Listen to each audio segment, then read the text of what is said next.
Hey, welcome back to the Disney Plus Everyday Challenge, and today we have the Absent-Minded Professor. This is the classic 1961 film starring Fred MacMurray and Nancy Olson. It is an hour and 36 minutes long, and it's about a man who made Flubber. And if you know what name means anything to you, and you still have no idea what this is, well, it's because you probably saw the Robin Williams remake in the 90s. I think it was the 90s. It seems that long ago. Remake that Robin Williams did that was called Flubber, and it's about this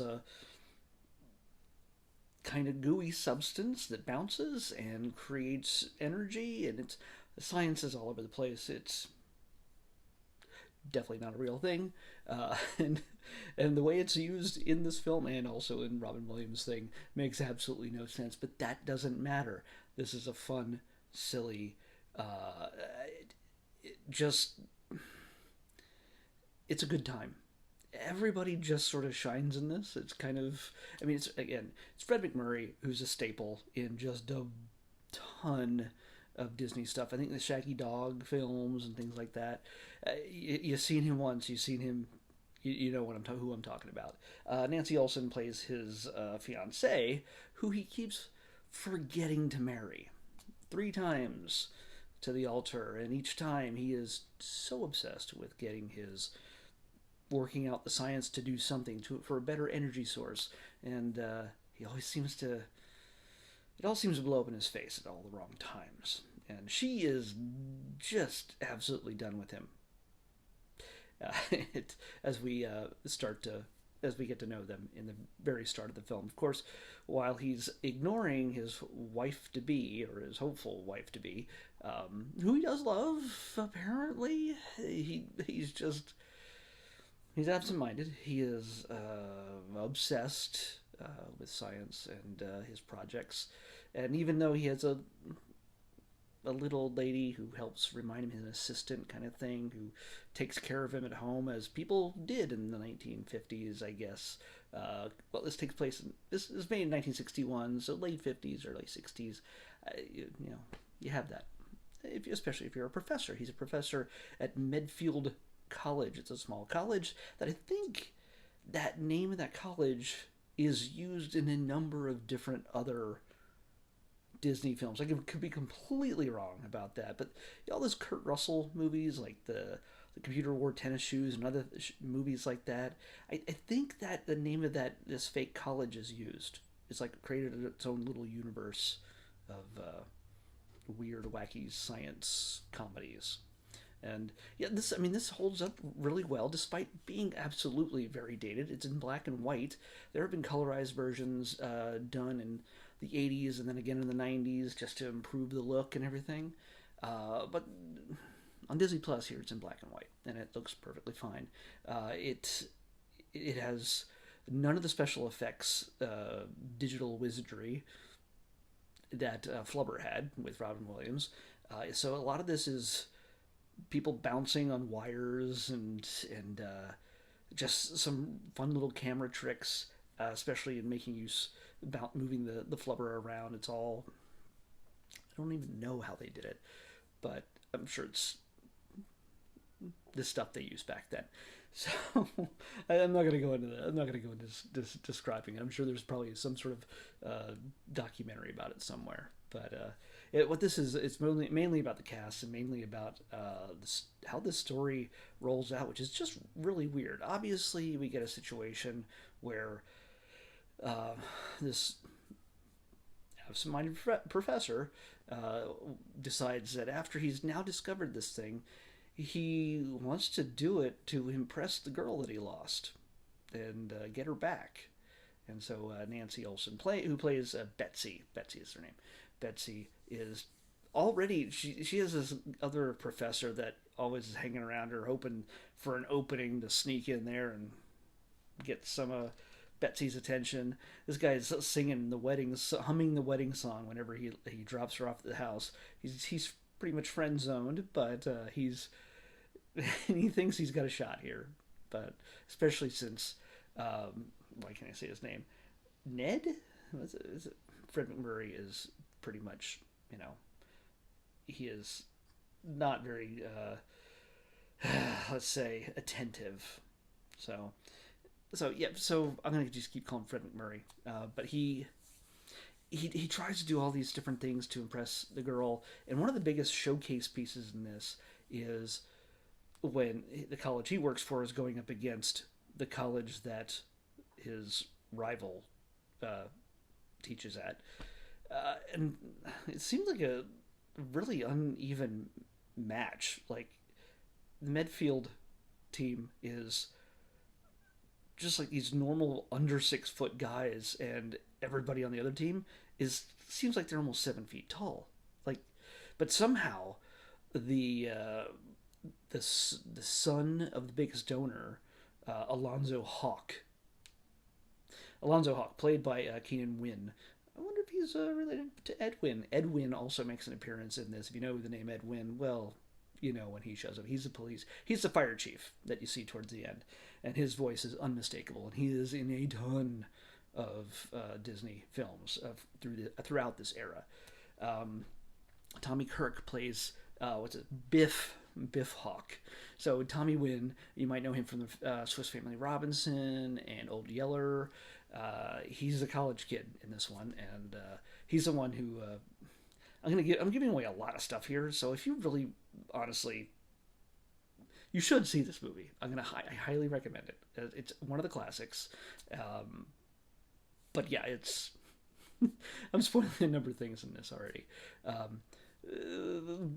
And Biff Wynn has gotten flunked by our professor, and he's off the basketball team. And he somehow would have changed the game, like they had a chance of winning with Biff on the team. Well, this, ticks off Biff's dad, who's threatening to close down the school and turn it into apartments or something. I don't know. There's a lot of little threads here that make Alonzo P. Hawk a Hawk. He makes him the villain. He's a great villain, actually. He's not too. He has this very unique mustache, but he's not a mustache twirling kind of guy. He doesn't have a weird, wacky voice or anything. He's not too cartoonish. He's kind of realistic. He's realistic in a way that you're like, this guy could be a threat, and he's smart. He's a threat because he is smart, and he knows his way around things, and he's dismissive of his son. He's dismissive of everybody because he's rich, and he thinks he can do whatever he wants, and he just wants to get richer with the use of Flubber. So he's trying to set up all these things in order to get this world-changing discovery and become one of the biggest, most powerful, richest men in the world. And so that causes lots of shenanigans between him and the professor. And going all the way back to the basketball thing, it's one of the biggest showcase moments for Flubber, because apparently you can put Flubber in the soles of your shoes, just iron it in there a little bit, and the basketball team will never notice. Even just putting on the shoes and hopping off the bench, they will not skyrocket through the roof and kill themselves. But once they get on the court, then they start bouncing around. You gotta just suspend disbelief, logic, all that stuff in order to really enjoy this, because there's a whole lot of holes in this. But yeah, suddenly they're just hopping, 20 feet in the air over the other team and the roof beams and everything else, doing all, and they they're trying to make this comeback because they're getting beaten by these super tall guys. By the way, it's the 1960s, and everybody on the basketball team is white. Apparently no integration in 1960 just yet, even in the college level. Certainly, it's just weird watching basketball with just weird, lanky, and also very, very tall and small white guys. Just, that's it. And they're all just throwing in the basket here like this and just dropping it. Like, come on. What, is there any style whatsoever in this other than the fact you have Flubber in your shoes? Come on. It just, I don't know. It doesn't seem like, even if they were all playing fairly, it just seems like really bad basketball. Okay, so And that's the big show centerpiece thing that really, I think would have captured the imaginations of viewers way back when they're like, oh my gosh, this movie is kind of just weird. It's kind of wild. It's kind of fun. I think little kids even now will get a kick out of just seeing all this happen. Just throw a 5-year-old in front of Flubber or this one, and you'll just see. Well, first of all, why is this in black and white? Why can't I see colors? And two, these people are jumping really high, and it's very silly. Jumping really high becomes a very big theme throughout this film. A number of people end up having to jump really high throughout, and there's a bunch of different effects used for that, and camera movement that I don't know if they really did a whole lot of back then. I mean, just a lot of the cameras were big back then, and so there was not a whole lot of room for movement. There was not the kind of thing where you would normally put a thing on your shoulder, or certainly not in your hand like we do with our phones these days. I mean, to be able to move a camera up and down, that takes some strength. I realize they probably had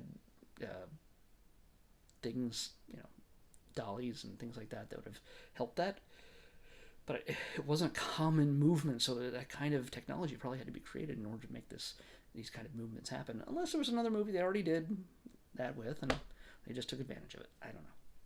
Anyway, yeah, there's all sorts of what would normally be very threatening conflicts just become silly and goofy. There's nothing scary about it. This is a rated G movie, right?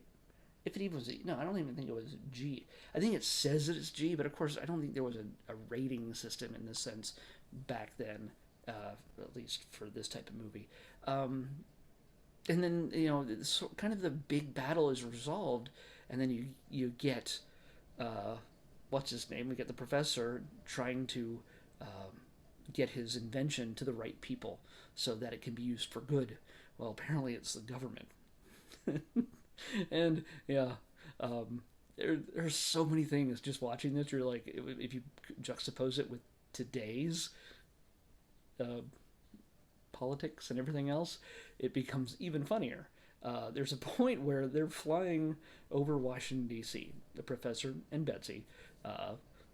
She's come to realize that, yeah, he does have a flying car. But yeah, did I tell you that he put the Flubber in a car and apparently it flies just because it's Flubber? That he can control it with a steering wheel? Sure. So that's the other centerpiece, like flying a car around. It's a Model T Ford, so it's already an antique at this point, even in 1960, 61. So, yeah, but it's still, hey, well, check out that Model T Ford. It's flying. And this freaks out the government, of course. They see it's a UFO that's flying over Washington, D.C. They're not responding because they don't have a system to communicate. And they send jets after them, which is kind of funny. And they hide in the clouds, and then you get a situation where they're trying to find a place to land, and of course the Army, Navy, and Air Force, which they had tried to contact before in order to impress, well, that didn't work out really well. Suddenly they realize that, oh my gosh, we gotta be the ones to bring him in. But one of my favorite parts in this is the whoever's in charge of the missiles they're about to fire at this thing, because they're not responding. They have a countdown, and they're like, he did, well, count up. He was like 1, 2, rather than a countdown. I don't know why, but it's count up. He's like 7, 8, and somebody stops and goes, wait, he's going behind the Capitol building. He pauses for a minute. There's tons of senators and official people, senators and representatives in the Capitol. He pauses for a second and goes, 8. Like, they just put a new front on the building. Okay, call it off. So yeah, he calls it off, and not for saving the lives of all these important political people, but because, well, they just put a new facade on the Capitol. So yeah, that it has a little bit of political commentary there, at least of how their attitudes towards politicians at the time, especially. And then, yeah, and just, there's all sorts of other little things like that. I could go on and on, but I won't. I've already blew 15 minutes of your life telling you about it now. But yeah, it's for one of the classics. I mean, yeah, there's some that are all just kind of goofy and bad, but this is goofy and good. I can't say his name again. Fred McMurray is always fun, and there's just lots of little bits throughout this that make it worthwhile. Yeah, it's not going to be the greatest movie in the world, but I mean, it's part of that whole legacy of classic Disney that is down to earth, but it's people doing fantastic things. Speaking of which, fantastic things, I could swear that this could have been the character template for Mr. Fantastic in Stan Lee's head. Stan Lee and Jack Kirby, who created the Fantastic Four. Reed Richards, which, I mean, I realize there's two Fantastic Four Fox movies out there, and there's the other one, three Fantastic Fox movies. Then there's the other one, Corman one from back in the 90s. They tried, at least with the two with Ian Grufford and Jessica Alba. They tried to make him kind of the absent-minded professor, where he's totally obsessed with his science, much to the neglect of his wife. That kind of, I think that they captured that from the Stan Lee comics, because Reed gets pretty closed off every so often and neglects his practically teenage girlfriend in the comics. If you read the old comics, you'll have to understand that she is immensely younger than him. It's just the way it is. And I'm not going to go into a whole lot of detail on that now, but it's, I feel like maybe Stan stole this concept a little bit, just a little bit, just elements of it. And yeah, he's a scientist. Too smart for his own good, but Reed Richards can be much scarier given the opportunity. In one of these MCU universes, Reed Richards is going to invent Flubber. Once the Fantastic Four joins the MCU, I'm telling you right now, there has to be a Flubber reference at some point. They're going to pan through his lab or something, and you're going to see some green goo just bubbling in a beaker or something. Flubber. I'm going to tell you this right now. Kevin Feige, get on it. Let's pick tomorrow's episode. 208. 208. 208. Oh, geez, keep scrolling. Oh, okay. Thankfully, we did see the original of this many episodes ago. Many episodes ago. And I'm now going to finally get to see the sequel. That was kind of great. We're going to be watching... It's totally out of season, by the way, but Halloween Town 2, Calabar's Revenge. Yeah, Halloween Town 2, Calabar's Revenge. Yeah, I don't know how classic this is as compared to the original, but there's people who really love these films, and I have not seen this. Yeah, I know. I'm a weirdo. Anyway, Halloween Town 2, Calabar's Revenge, the next Disney Plus Everyday Challenge. I'll see you back here tomorrow with that.